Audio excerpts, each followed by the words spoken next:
Hello friends, good morning. I am doctor Geetanjali. आज मैं फिर हाजिर हूँ आपके सामने कुछ बातें लेकर। तो फ्रेंड्स, मेरा टॉपिक शुरू करने से पहले मेरी एक रिक्वेस्ट, प्लीज मेरे चैनल को सब्सक्राइब कीजिए और ज्यादा से ज्यादा इसको लाइक और शेयर कीजिए। तो चलिए स्टार्ट करते हैं। मेरा आज का टॉपिक है कि बदतर से बेहतर बनिए। जी हाँ, मैं आज आपको बदतर से बेहतर बनाने जा रही हूँ, आपकी लाइफ को ट्रांसफॉर्म करने जा रही हूँ।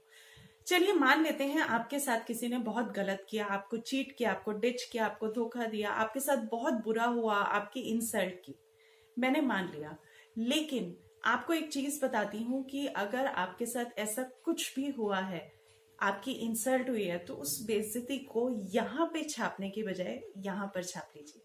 जी हाँ, अगर आप अपनी इंसल्ट को 10 बार 10 लोगों के सामने बताएंगे अपने मुंह से, तो उसका कोई रिजल्ट नहीं निकलने वाला।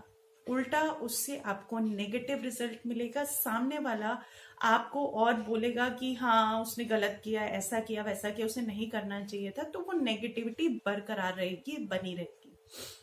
अगर आपकी किसी ने इंसल्ट की है, किसी ने आपके साथ बुरा किया है, उसके बारे में डिस्कशन करना बंद कर दीजिए। उसके बारे में अपनी जबान से काम लेने की बजाय उस इंसल्ट को, उस बेइज्जती को अपने माथे पर लिख लीजिए। वो पुरानी मूवी में था ना, जैसे अमिताभ बच्चन ने के हाथ पे किसी ने लिख दिया था मेरा बाप चोर है, तो उस तरीके से आप उसको लीजिए, अपने माथे पर लिख लीजिए कि मेरी ये इंसल्ट हुई है। उसको मुंह से कभी भी मत बोलिए। अब आप सोचेंगे कि इससे क्या होगा। इससे एक बेनिफिट होगा। जब कोई बेइज्जती, जब कोई इंसल्ट, जब कोई बुराई अगर आप अपने माथे पर लिख लेते हैं ना, तो उससे इतिहास छपता है। बिलीव मी, उससे इतिहास छपता है, क्योंकि आप उसके लिए काम करना शुरू करते हैं। आपको किसी ने मोटा कह दिया, आपको किसी ने कह दिया कि आप पढ़ाई में बहुत वीक हैं, बहुत आपको बुरा लग रहा है कि मेरे मार्क्स कम आते हैं, आप फेल होते हैं, आपको किसी ने कह दिया। जब वो चीज बार बार बोलने की बजाय आपने यहाँ पे लिख ली, तो आप उसके लिए काम करना शुरू कर देते हैं। और जब कुछ बेइज्जती ऐसी होती हैं, जब वो माथे पर छप जाती हैं, तो वो फिर इतिहास छपती हैं। तो अपनी इंसल्ट को यहाँ पे लिख लीजिए और उसके लिए काम करना शुरू कीजिए। Your life will transform. दूसरी इंपॉर्टेंट चीज मैं आपको ये बताना चाहती हूँ कि हमारी लाइफ में ना 3 तरीके के लोग होते हैं। एक होते हैं फुल टाइमर, जो हमेशा हमारी लाइफ में हर दुख में, हर सुख में हमारे साथ रहते हैं। आप एनालाइज करके देखिए, ऑब्जर्व करके देखिए। वो हमारे पेरेंट्स भी हो सकते हैं, हमारे सिबलिंग भी हो सकते हैं, हमारे फ्रेंड भी हो सकते हैं, हमारे बच्चे भी हो सकते हैं। कई बार मैंने ऐसे कई एग्जाम्पल देखे हैं कि बच्चे माँ बाप को इस तरीके से, इस कदर सपोर्ट करते हैं कि माँ बाप समझ ही नहीं पाते कि ये कोई पिछले जन्म का हमारा रिलेशन रहा है, जिसकी वजह से बच्चे हमें इस लेवल तक आकर सपोर्ट कर रहे हैं। तो आपको वो चीज एनालाइज करने की जरूरत है कि आपकी लाइफ में फुल टाइमर कौन है। दूसरे होते हैं पार्ट टाइमर।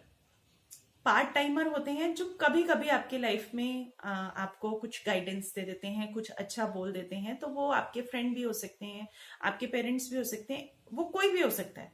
तो आपको एनालाइज करने की जरूरत है फुल टाइमर और सम टाइमर में, पार्ट टाइमर में जो लोग आपकी लाइफ में आते हैं। एक लिस्ट बनाइए और उस हिसाब से उनकी इंपॉर्टेंस को इंक्रीज कीजिए। ऐसा ना हो कि कोई आपकी लाइफ का फुल टाइमर हो, आपकी लाइफ में कोई फुल टाइमर हो और आप उसको जज ही नहीं कर पा रहे हैं, आप उसकी गाइडेंस ही नहीं ले पा रहे हैं, आप उसको इग्नोर कर रहे हैं। तो वो समझने की कोशिश कीजिए। अब लास्ट जो थर्ड क्रिएचर होते हैं लाइफ में, वो होते हैं सम टाइमर। सम टाइमर का मतलब होता है वो कभी कभी आपकी लाइफ में उभर के आते हैं। जैसे कि गायब मूवी आपने अगर देखी हो, या फिर मिस्टर इंडिया आपने देखी हो, तो जैसे उसमें तुषार कपूर, अनिल कपूर कभी कभी रेड लाइट में दिखते हैं या फिर कभी कभी दिखते हैं। तो उस टाइप के लोग भी होते हैं जो जब भी प्रकट होंगे आपकी लाइफ में, जब भी एंटर होंगे आपकी लाइफ में, तो अच्छा तुम फेल हो गए, अच्छा तुमने बहुत फैट गेन कर लिया है। तो इस तरीके के लोगों से प्लीज बी अवेयर, उनसे दूर रहिए, उनसे एक दूरी बना के रखिए, उनसे डिस्टेंस बना के रखिए, क्योंकि वो आपको पुल डाउन करेंगे, वो आपकी लाइफ में नेगेटिविटी क्रिएट करेंगे। तो उनसे डिस्टेंस बना के रखिए। पार्ट टाइम जो लोग, पार्ट टाइमर लोग हैं आपकी लाइफ में, वो कभी कभी आपको गाइडेंस दे सकते हैं। तो आपको समझना है, अपनी बुद्धि का इस्तेमाल करना है कि उनकी गाइडेंस आपके लिए कितनी इंपॉर्टेंट है और कितनी नहीं है। लेकिन जो फुल टाइमर लोग हैं वो आपकी लाइफ में हमेशा सपोर्ट करने वाले हैं, हमेशा आपका भला चाहने वाले हैं, आपके वेल विशर हैं।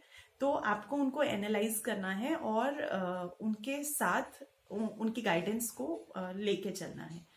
तो इस तरीके से आप अपनी लाइफ को ट्रांसफॉर्म कर सकते हैं।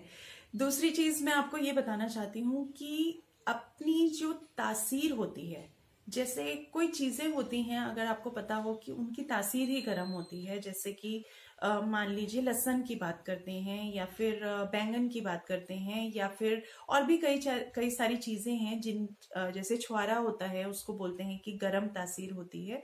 तो तासीर जब गर्म होती है ना, उसको आप चाहे किसी भी हिल स्टेशन पे जाके रख दीजिए या फिर किसी बर्फ के पहाड़ पे रख दीजिए, उनकी तासीर गर्म ही रहती है और वो कहीं ना कहीं आपको नुकसान ही पहुंचाते हैं।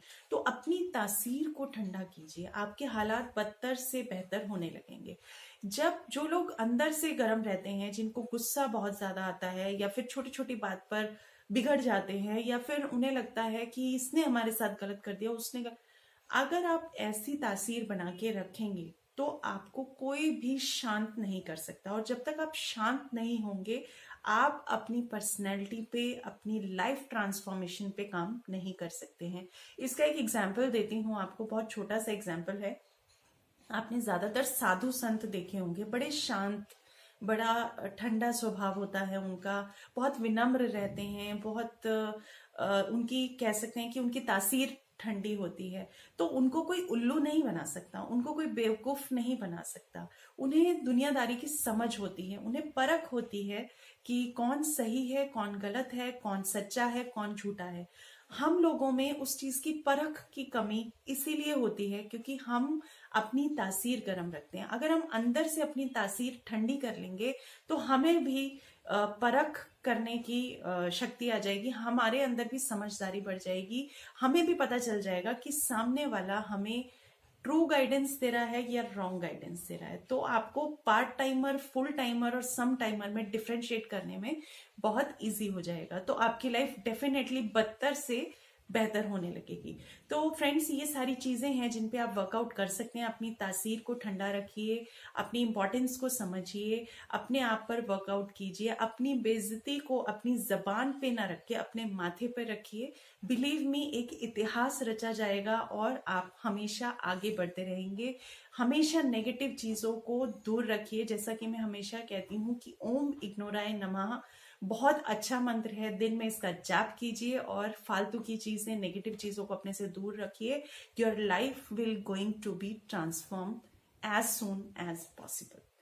तो मिलते हैं नेक्स्ट वीडियो के साथ। तब तक मेरी इन सब बातों पे गौर कीजिए और मेरी वीडियो को ज्यादा से ज्यादा लोगों तक शेयर कीजिए ताकि उनको इसके बारे में